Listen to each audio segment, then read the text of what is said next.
अस्सलाम वालेकुम वरहमतुल्लाहि वबरकातुहू। आज हम सूरह बकरा की आयत नंबर 101 का तर्जुमा देखेंगे इंशाअल्लाह।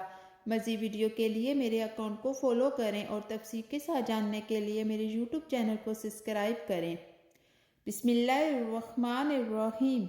और जब पहुंचा उनके पास रसूल अल्लाह की तरफ से तस्दीक करने वाला उस किताब की जो उनके पास है तो फेंक दिया एक जमात ने अहल किताब से किताब अल्लाह की अपनी पीठ के पीछे, गोया कि वो जानते ही नहीं।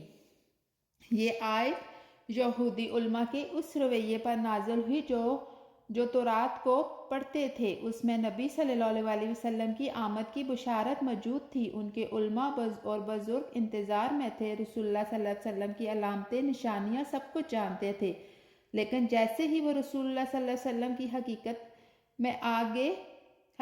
में आगे जैसे ही सच सामने आ गया, उनकी जिद जाग उठी, उनकी अना सामने आ गई, उनका तअस्सुब गालिब आ गया और उन्होंने किया क्या? जो किताब खुद उनके पास थी, जिसे वो पढ़ते थे, जिसे वो अल्लाह की किताब कहते थे, उसी को पीठ के पीछे फेंक दिया। ये उस कौम की दास्तान है जो हक जानती थी मगर मानती नहीं थी। वो किताब के आलम थे, अमल के नहीं।